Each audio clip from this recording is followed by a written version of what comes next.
दोस्तों शनिदेव इस समय पर मीन राशि में चल रहे हैं और वक्री होने जा रहे हैं 13 जुलाई से 138 दिन के लिए।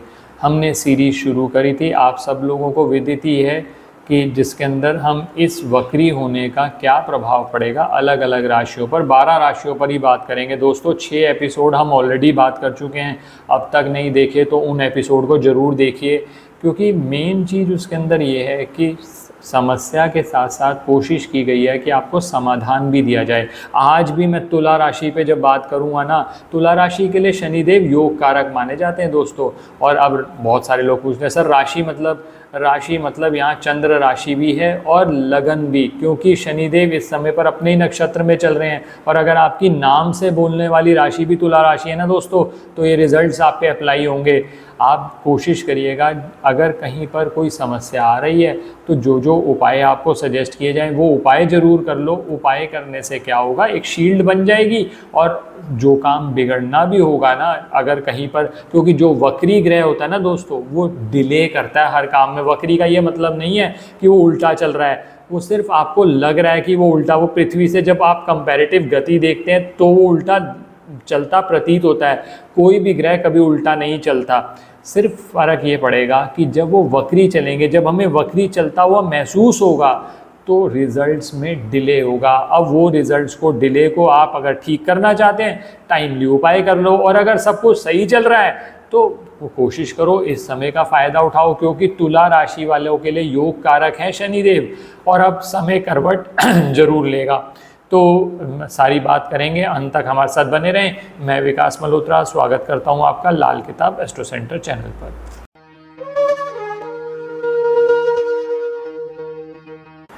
अब दोस्तों सबसे पहले बात करते हैं, ये गोचर 6th हाउस में होने जा रहा है। अब 6th हाउस किस चीज़ से संबंधित है, ऋण, रोग और शत्रु। और दोस्तों शनिदेव जब 6th हाउस में आते हैं ना, जिन लोगों के शनिदेव 6th हाउस में, आप ये बताइएगा लिख के कमेंट्स में, उनके शत्रुओं का सिर अपने आप ही उड़ता चला जाता है। आप देख लीजिएगा, जो शनि 6th हाउस में, और अगर शनि को बहुत ज़्यादा ख़राब नहीं कर लिया, 99% पे तो बोल सकता हूँ शत्रुओं का सिर अपने आप ही कलम होता चला जाएगा, क्योंकि शनिदेव 6th हाउस के अंदर बैठकर शत्रु हंता योग बनाते हैं, जहाँ शत्रुओं का नाश अपने आप ही होता। तो अब 6th हाउस में आ गए शनिदेव, वक्री भी हो गए, तो शत्रुओं का नाश होता चला जाएगा। आपको कुछ नहीं करना, आपको सिर्फ पेशेंस रखनी है। आप देखिए कि किस तरह से, गेम को देखिए कि किस तरह से आपके शत्रु अपने आप ही खुद ही नष्ट होते चले जाएंगे। जब शनिदेव की वक्री दृष्टि होगी ना अलग अलग भावों पर, तो जिस भाव से संबंधित दिक्कत भी आ रही होगी उसको भी ख़त्म कर देंगे वो। क्योंकि वैसे भी तुला राशि वालों के लिए तो दोस्तों वैसे भी शनिदेव बहुत अच्छे रिजल्ट देते देखे गए हैं। माना जाता है कि काल पुरुष के हिसाब से भी देखा जाए तो तुला राशि में शनिदेव उच्च के होते हैं। अब शनिदेव अगर 6th हाउस में गोचर कर रहे हैं, एक तो ये कोशिश करिए कि जो डिसीजंस आपने लेने हैं वो सनसेट के बाद आप थोड़ा सोच समझ के प्लानिंग करके लेंगे ना, तो उसमें सक्सेस होने की पॉसिबिलिटी और बढ़ जाएगी, क्योंकि शनिदेव उस समय पर 6th हाउस के अंदर गोचर कर रहे हैं। अब दोस्तों कोई बहुत टाइम से आपने कोई कर्ज ले रखा था, तो उस कर्ज को वापस करने का अब समय आ गया दोस्तों। अब हमें ना पुरानी बातों को हटाना है और हमें आगे बढ़ना है। आगे बढ़ने के लिए आपको ज़रूरी है कि पुराने ये जंजीरें फेंक दीजिए। जो आपका कर्ज इकट्ठा हो गया है, प्लानिंग करो किस तरह से आप उसको एलिमिनेट कर सकते हो। अगर आपको कहीं ऐसा भी ज़रूरी पड़े कि थोड़ा सा कर्ज एक्स्ट्रा लेकर कम रेट्स पर पुराने को पे ऑफ कर सकते हो, कर दो उसको। Good financial planning is the key to cash on this situation. तो आप वो कर सकते हो, अच्छे से फाइनेंशियल प्लानिंग करो, पहली चीज़ तो ये है। और जहाँ तक बात थी रोग की, अगर कोई रोग बहुत टाइम से सता रहा है, और ख़ासकर अगर कमर के नीचे के कुछ रोग है ना दोस्तों, तो उसका ट्रीटमेंट कराने का अब समय आ गया। ये 138 दिन का एक विंडो है, इसमें आप वो ट्रीटमेंट करिए, आपके सक्सेस होने के चांसेस बढ़ जाएंगे। तो पहला फेवरेबल तो मैंने ये बात बता दी। अब दोस्तों दूसरी चीज़ मैंने आपको पहले भी कहा था, जब भी कोई ग्रह किसी भाव में वक्री होता है तो एक भाव पहले का रिजल्ट भी देता है, क्योंकि वो वक्री होता है, वो वहाँ दूसरी राशि में जाता हुआ दिख रहा है।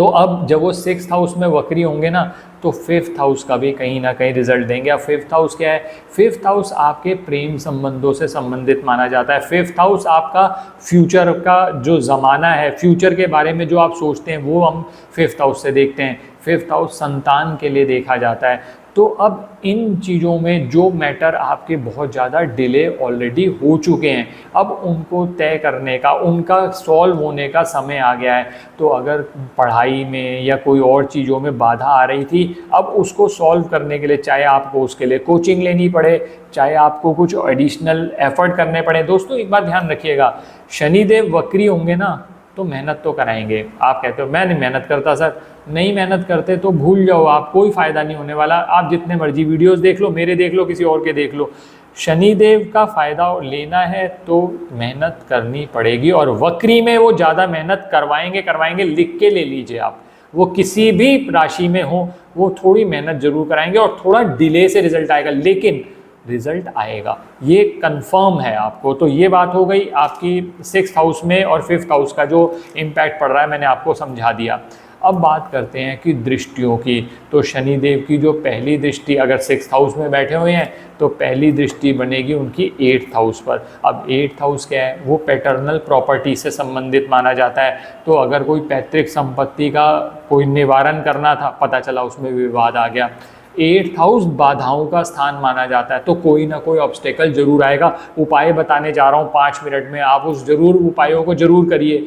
खासकर 8th हाउस से संबंधित, मान लीजिए आप रिसर्च करना चाहते हैं, मान लीजिए बार बार आपको बाधाएं आ रही हैं, या पैतृक संपत्ति का विवाद चल रहा है, सर कोर्ट में केस चल रहा है, तो दोस्तों वो रेमेडीज़ तो आपको करनी पड़ेंगी। वो रेमेडीज़ ज़रूर करिए ताकि एक शील्ड बन जाए। और बेटर करना चाहते हो तो इसके लिए स्पेसिफिक कंसल्टेशन ले सकते हैं। तो ये बात मैंने करी आपसे कि उनकी तीसरी दृष्टि का क्या फ़र्क पड़ रहा है। अब 7वीं दृष्टि की बात करी जाए तो वो 12वें घर पे पड़ रही है। 12वां घर क्या है?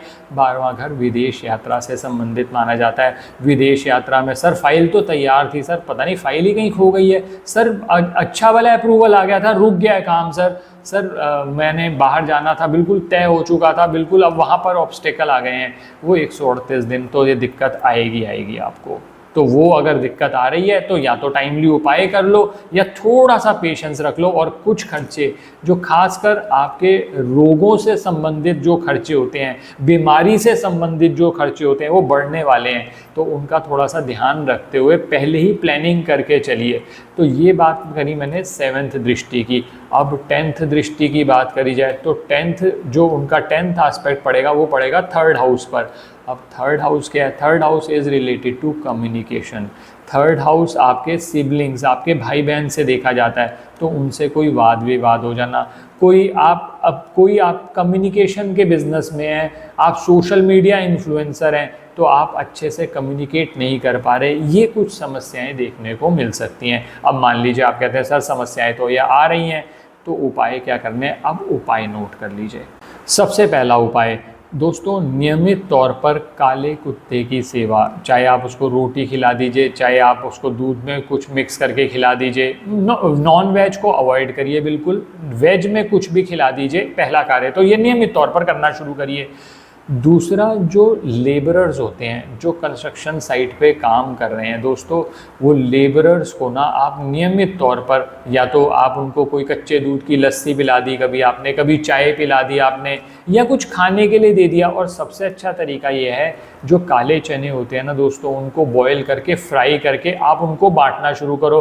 कम से कम शनिवार के शनिवार ही कर लो, तो ये आपका बढ़िया हो जाएगा। अब आप कहते हो नहीं सर दिक्कत बहुत ज़्यादा आ रही है, पैतृक संपत्ति का भी बहुत ज़्यादा विवाद हो रहा है, शनि के बहुत अच्छे रिजल्ट नहीं मिल रहे, तो क्या करिए, 6 नारियल ले लीजिए। 6 नारियल 6 दिन, ये जटा वाले नारियल लेने, 6 नारियल 6 दिन लगातार आप धर्म स्थान में दे दीजिए या जल प्रवाह कर दीजिए। तो ये जो शनि संबंधित कष्ट आ रहे थे उनमें कमी आ जाएगी। और लास्ट चीज़, आप कह रहे सर नौकरी व्यापार नहीं चल रहा या नौकरी में बहुत दिक्कतें आ रही हैं, तो एक छोटा सा कार्य और करिए। जो 9 वर्ष से कम उम्र की कन्याएं होती हैं उनको बादाम का हलवा बना के खिलाइए। बादाम का हलवा खिलाते रहेंगे, आपके बुध के रिजल्ट भी अच्छे हो जाएंगे। और मैंने जैसे कहा कि काले कुत्ते की सेवा करेंगे, केतु के, क्योंकि जो 6th हाउस होता है ना दोस्तों, वो संबंधित होता है, वो पक्का घर माना जाता है बुध और केतु का। दोनों के उपाय हो गए, शनि के आपने उपाय कर लिए, लेबरर्स को कुछ खिला दिया, अपने आप ही ये ग्रह आपको फेवरेबल रिजल्ट देना शुरू कर देंगे। आशा करता हूँ दोस्तों वीडियो पसंद आया होगा। अगर वीडियो पसंद आया तो लाइक करें, बाकी लोगों के साथ भी शेयर करें। चैनल पे नए हैं, अब तक सब्सक्राइब नहीं किया तो प्लीज़ सब्सक्राइब कर दें, बेल बटन को पुश करना ना भूलें ताकि समय पर वीडियोस की नोटिफिकेशन आ जाए। ज्योतिषीय परामर्श के लिए हमारी वेबसाइट पर विजिट कर सकते हैं, अपॉइंटमेंट बुक कर सकते हैं।